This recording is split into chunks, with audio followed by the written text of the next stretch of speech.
Hi, my name's Steve, And I'm Fiona. and together we own Sierra 5 Mike Tango India, a Gogetair G750. And we were asked what were the reasons behind buying that aircraft. But before we go into the decisions, I think we should probably talk a bit about aircraft we've had in the past. So, Fiona. The first one I had was a Cirrus SR20, and while it was a very lovely aeroplane to fly, it was expensive to maintain. And for me, not being very tall and not being particularly strong, was a nightmare if I landed and had to try and move it. It was not possible to move by myself, and I really didn't like that lack of independence with my aeroplane. So from that perspective, for me, it wasn't working really well. Comfortable to fly, but not convenient.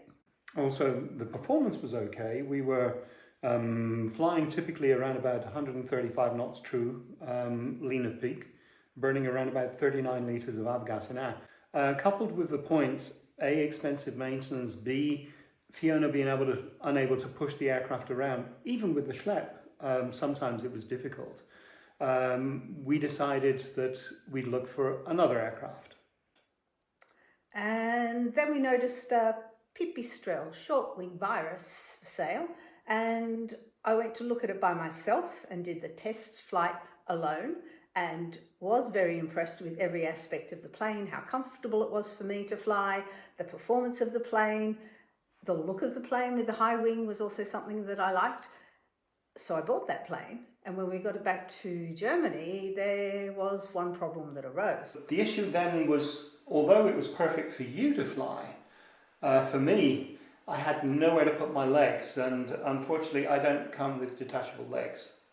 Also, your head was rather problematic in anything less than perfectly clear weather where you smacked it continually on the spar at the top. Yeah, the Pipistrel has a metal spar running diagonally across the top of the cockpit, and so if there was any thermal activity at all, my head kept bumping into that, and words came out. Yes, it was not much fun to fly.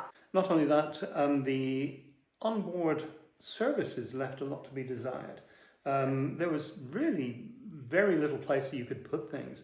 If you wanted maps or cameras or things like that available in the cockpit, that was it. You filled up the whole space. There was no place to put a bottle of water or anything like that.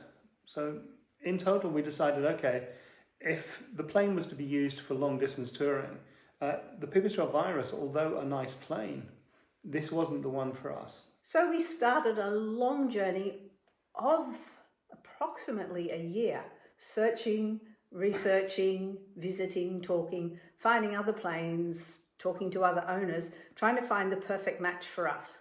Yeah, so what we basically said is the plane should have a minimum cruise speed of around about 120 knots true. Ideally it should be economical, so it shouldn't be, 16, 17 gallons per hour, preferably 16 or 17 litres per hour, and if possible, super. One of the things we said it must have would be a parachute, a ballistic recovery system. That is something we wanted. And it should be comfortable for both of us, means that both people should be able to sit in there. And the first one we looked at was the Sting. The problem with that, the canopy, we had a very restricted seating position in the plane, so my head was always in touch with the canopy, so that was going to be a no-go.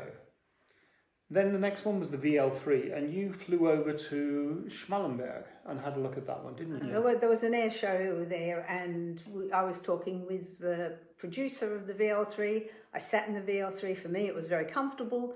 The seats were adjustable. You could put your legs out underneath and stretch out. So I thought perhaps this is going to be a contender, but... So we then said, okay, we'll go to another show in Holland, this time where I was going to be available to go and see the plane. But the VL3 wasn't there. What did turn up was the Shark. So we went for a test flight in the Shark, and I loved it. There was plenty of room because you had adjustable pedals, adjustable seats.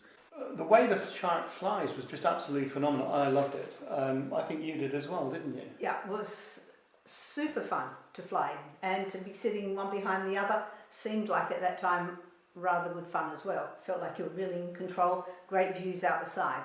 However, However, the issue then was finding one up for sale at the sort of price levels that we wanted. There was one which was on the Danish register, where I put in an offer for it. We were fortunate insofar that at that point we became aware of the fact that if you have an ultralight in Germany, you have to have it on the German register. You're not allowed to own, for example, a Danish registered ultralight and fly it in Germany if you live in Germany. This is a German rule, and since about a year and a half they've really been clamping down on that. So the next one we looked at was a black-shaped prime. The black-shaped prime was in Netherlands, so again we would have been facing the same problems about registering it in Germany. Very classy looking aeroplane. It ticked all those boxes for ramp presence and air presence. I was quite enamoured of it. Yeah. But again. But yeah, we always seem to be coming to the but, and the but was that centre of gravity. Again, the black-shaped prime is one seat behind the other, and if I'd have been flying as passenger, because I'm rather chunky, let's put it that way, as I'm a little on the large side, I'm 6'4", 1m94, and I'm not made of feathers or marshmallow, let's put it that way. When you see things like that, the centre of gravity would have always meant that anybody who wanted to fly with me would have always had to have flown in the back seat. And if Fiona wanted to fly from the front seat in order to see something, then obviously I would not have been able to go and she would have had to take someone else. So either way, the black-shaped prime wasn't a contender. And then a VL3 came up for sale in Prague. So we flew over to Prague. We got there and I sat in it, and again I realised that the canopy in this plane is very close to my head. Any sort of thermal activity, I'm going to be making contact and words would be uttered. So then an Alpi Pioneer 400 appeared on the scene. Now the other three planes we've been talking about, the Shark, the black-shaped prime and the VL3 are all two-seaters. The Alpi Pioneer was a four-seater. It's also a experimental rather than an ultralight. So weight and balance wouldn't have been an issue. With the others, it would have been an issue if we hadn't had a plane with 600 kilograms MTOW. With the Alpi Pioneer, that wouldn't have been an issue. But first things first, the seats I didn't like because there was no support above, let's say, midway up the back. Was super low, yeah? Yeah, it was really low, no support there. The storage area was sort of restricted, so we decided against that one. Either way, then we come along to the Gogetair. That one came up on plane check, and I thought, I like the look of it. It looks like a mini Cirrus.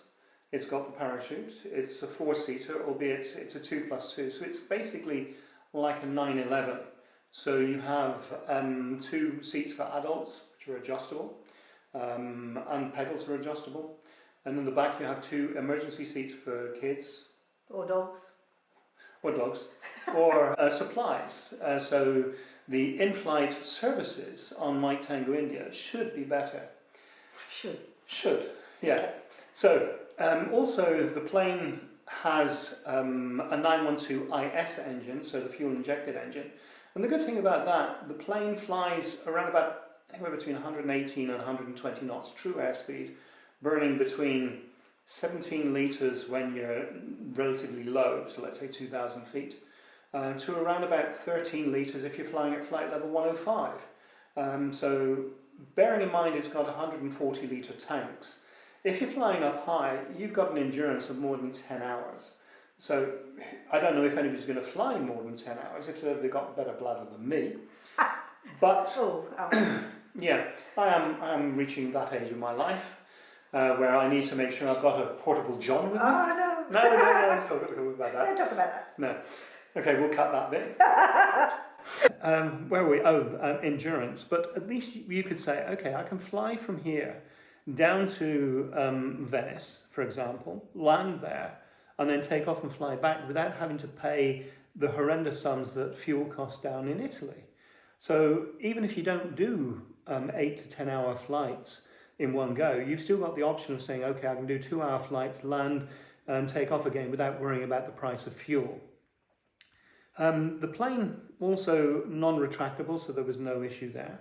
It's got a baggage compartment in the rear, lockable, so that's also a nice feature to have. And it fits enough luggage for a 2-week holiday for 2 people? Yeah, so plenty of space in there, plenty of usable load. The MTOW is 750 kilos, which gives you quite a substantial usable load to allow you to take full tanks, 2 people, or 2 people plus dogs, plus proviant, plus stuff for a couple of weeks, and you still not have an issue. People will say, yeah, but that's an experimental. What's the position about experimentals? And there is no problem with the experimentals here in Germany. I was ramp checked at Stadtlohn, and there were 3 men looking at the plane, looking at the papers, looking in the plane papers, looking at my papers.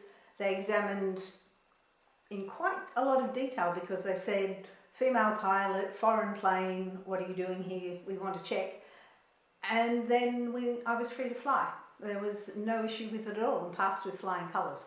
So that was a good reassurance that everything is in line with this plane legally in Germany. Yeah. So the plane, if we talk about what are the requirements for an experimental, the plane has to go back to the manufacturer once a year for an inspection by the CAA.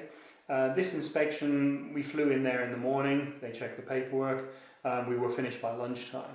Apart from that, there's no restrictions. Not like if we had a 600 kilo ultralight, for example, and we wanted to fly to France, we'd have to ask for permission.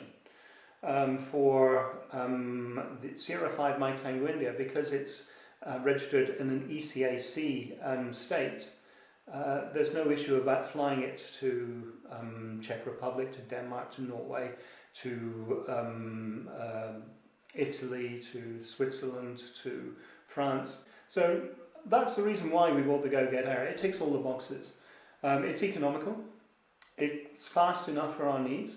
Okay, you can go faster if you want to buy a 915 IS, but for us, it's about the journey. It's not really about the speed of getting there. It's also about the economics. Anywhere between 17 and 13 litres per hour of Super 95 is incredible. And it's generally been a pleasure to fly. And a pleasure to own. And a great going to Slovenia once a year is a good thing.